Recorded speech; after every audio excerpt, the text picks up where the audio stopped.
Direito Previdenciário, Crimes contra a Seguridade e a Previdência Social, parte 3, e aspectos criminais da legislação previdenciária. Olá, amados alunos e amadas alunas, meu nome é Paulo Vitor. Vamos aqui dar continuidade aos crimes e também falar dos aspectos criminais da lei, sobre a continuidade delitiva. Bom, vamos começar falando de um crime muito interessante, que é o crime de falsidade ideológica. Olha só, o que diz lá o artigo 299? Omitir em documento público ou particular declaração que devia constar ou nele inserir ou fazer inserir declaração falsa ou diversa da que devia ser escrita, com o fim de prejudicar direito, criar obrigação ou alterar a verdade sobre fato juridicamente relevante.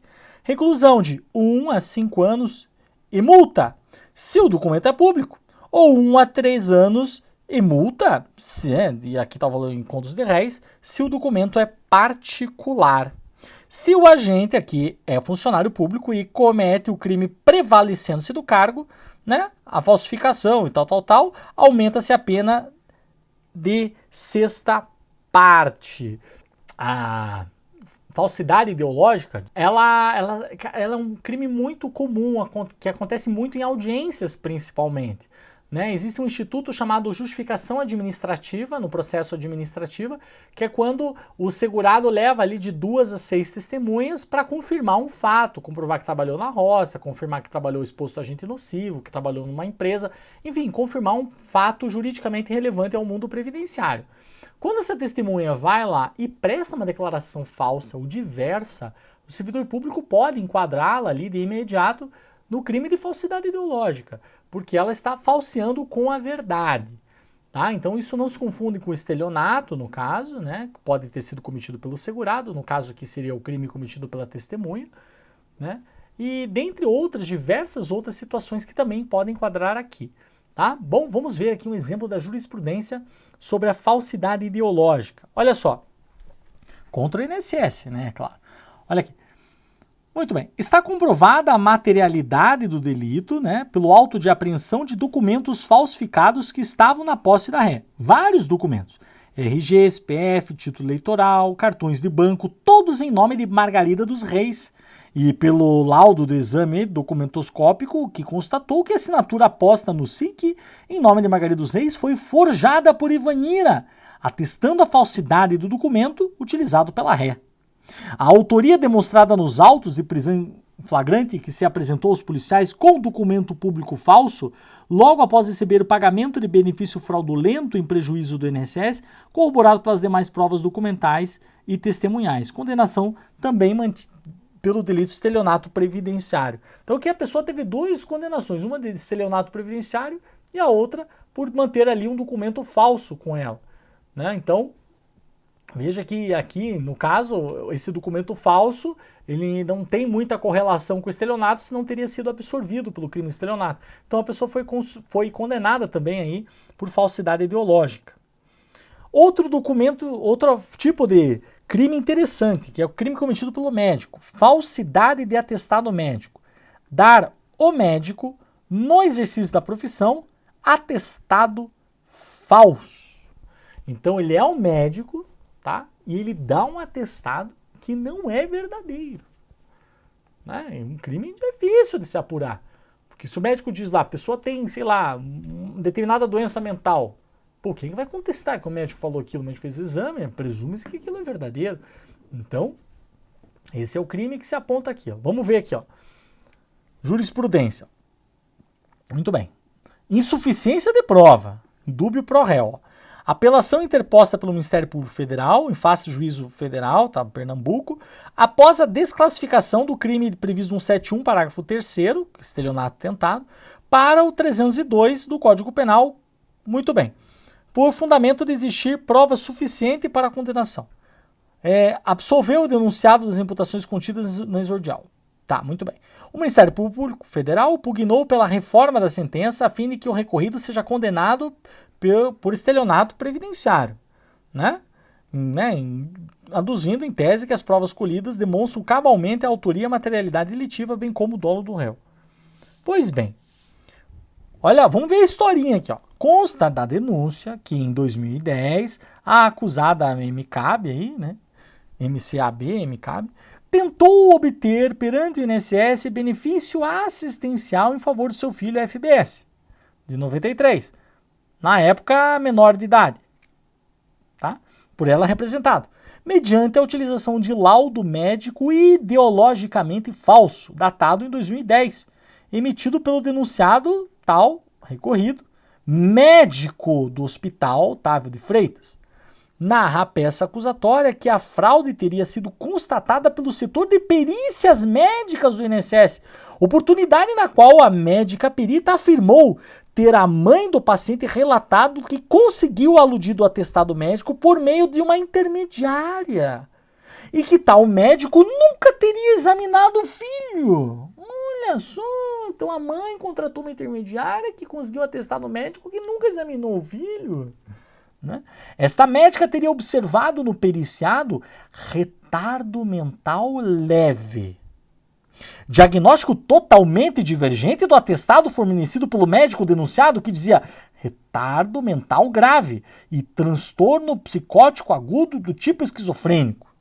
É divergente. Motivo pelo qual o benefício foi indeferido administrativamente. Consta ainda a informação prestada pelo próprio Hospital Otávio de Freitas, no sentido de que, para o dia lá citado do atestado, não há registro de atendimento de emergência do paciente FBS. Quer dizer, o menino não foi atendido no hospital. Bom, ao recorrido é imputada a prática de crime supostamente perpetrado enquanto no exercício da função de médico, ao fornecer atestado médico ideologicamente falso. Não merece retoques a desclassificação do delito empreendido pelo juiz de origem para o crime do 302. A materialidade da infração restou demonstrada através do atestado médico e do ofício do Hospital Otávio de Freitas, afirmando que o paciente não possui nenhum registro de entrada naquela unidade hospitalar.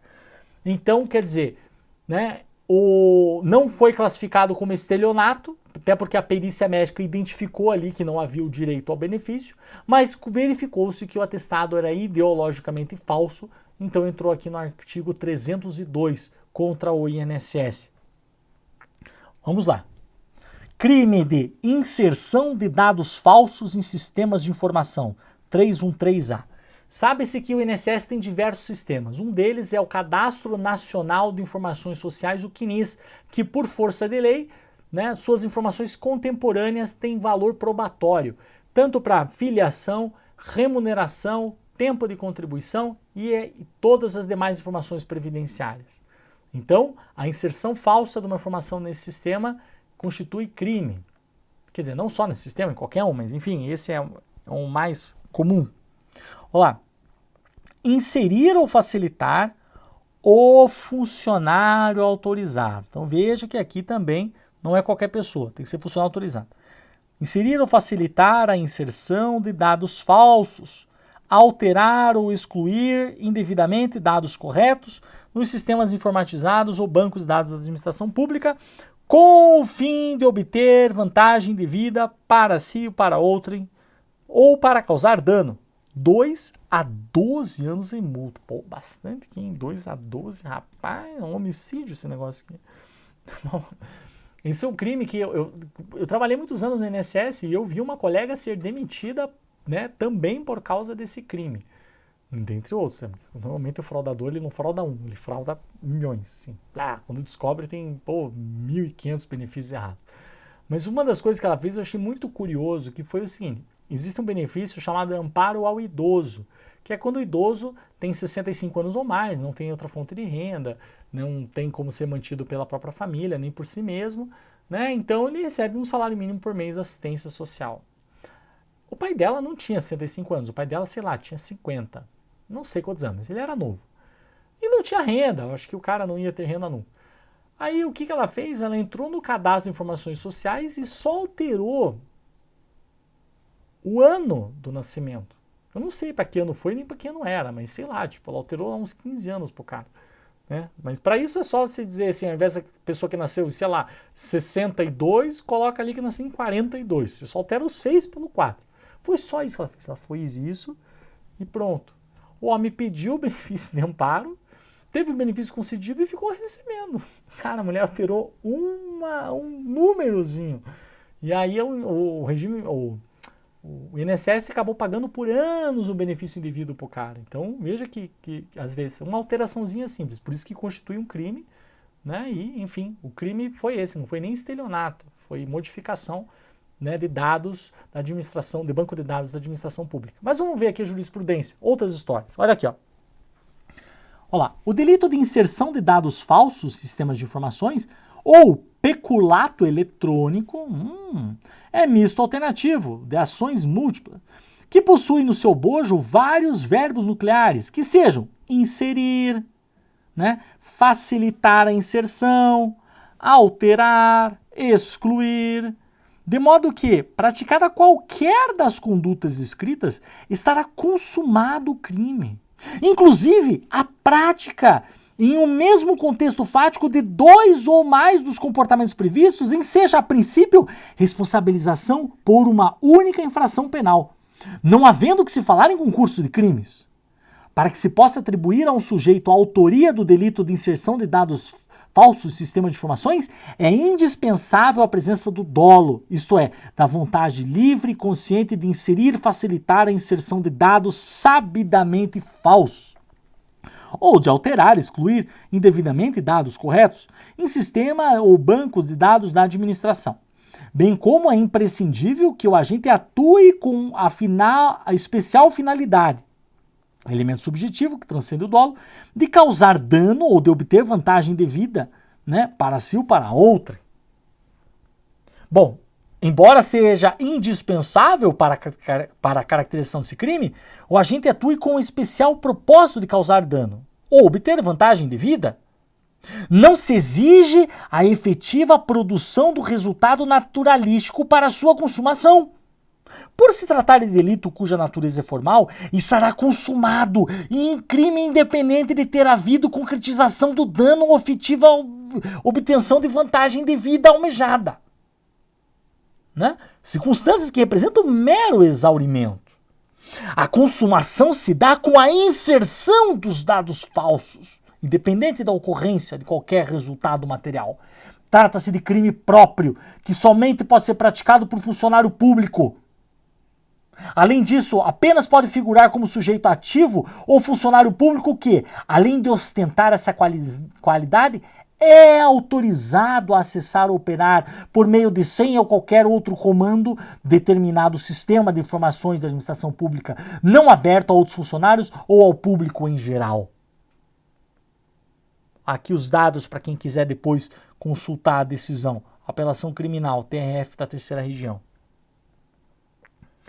Outro crime interessante, modificação ou alteração não autorizada de sistema de informações. Esse é o crime em que a pessoa altera o programa de informática da administração pública. Hackear. Vamos lá. Modificar ou alterar o funcionário, sistema de informações ou programa de informática sem autorização ou solicitação da autoridade competente. A pessoa quer lá, eu quero alterar o sistema, eu sou funcionário, eu quero alterar. Ai, que legal, então altera. Não pode alterar não, se não tem autorização não pode ir lá e mexer no sistema. Onde já se viu isso? 3 meses a 2 anos. As penas são aumentadas de 1/3 até a metade se a modificação ou alteração resulta dano para a administração pública ou para o administrado. Então o pessoal altera lá e causa dano. Sei lá, tipo, o próprio funcionário derruba o sistema do INSS. Não é legal isso não. Outro crime, divulgação de segredo. Divulgar sem justa causa informações sigilosas ou reservadas, contidas ou não no sistema de informações ou banco de dados da administração, 1 a 4 anos e multa. E se resultar prejuízo para a administração, a ação penal será incondicionada. Por incrível que pareça, existe em São Paulo, acho que no bairro Santa Efigênia, alguma coisa assim, pessoas que vendem CDs, DVDs, dados com informações de segurados da Previdência Social. Informações essas que foram extraídas de banco de dados da administração, provavelmente por algum funcionário que tinha acesso às informações e passou para alguém. Isso é crime. Repassar informações sigilosas, particulares das pessoas e torná-las públicas desse jeito. Agora vamos aos aspectos criminais da Lei 8.212 de 91 e da 8.213. Bom, primeiro a gente tem que lembrar o seguinte, o artigo 95 da 8.212 foi revogado pela Lei 9983 de 2000. Previa-se ali a apropriação indébita previdenciária, a sonegação de contribuição social e outros crimes. Estavam ali no artigo 95, mas foi revogado. Mas isso foi criado outros dispositivos no Código Penal, né? E teve aquela discussão, houve abolitio criminis, né? Em 2000? Não houve. Houve um instituto chamado de continuidade típica normativa, ou seja, embora o tipo penal tenha sido removido da Lei 8.212 e tenha sido insertos no Código Penal, como a apropriação indébita previdenciária, não houve abolitio criminis, tá? Então isso é que fique bem claro. Mas foi retirado da 8.212 todos os aspectos criminais. Na 8.213 ainda permanece uma infração penal. A 8.213, lá no artigo 19, parágrafo 2º, quando fala do acidente de trabalho, a lei menciona o seguinte, que constitui contravenção penal punível com multa deixar a empresa de cumprir as normas de segurança e higiene do trabalho. Então é uma contravenção penal prevista na lei de benefícios. Tá? É uma infração penal, não é crime. E a única punição é a multa, devido à empresa. Tá bom? Mas isso já foi retratado porque o acidente de trabalho nada mais é do que a lesão corporal ou a morte, ou homicídio, como alguns gostam de falar, mas provocados pela empresa ou pelo trabalho. Então a empresa tem muita responsabilidade sobre os homicídios que acontecem ali no seu ambiente de trabalho em razão do trabalho. Por isso que o acidente de trabalho, inclusive, ele é todo julgado, não na Justiça Federal, quando o benefício decorre desse acidente de trabalho, mas os benefícios são analisados pela Justiça dos Estados e do Distrito Federal. Tá bom? Então, meus amados e amadas, vamos ficando por aqui. Quero desejar a todos uma excelente prova, tá bom? Fiquem com Deus e valeu, é isso aí.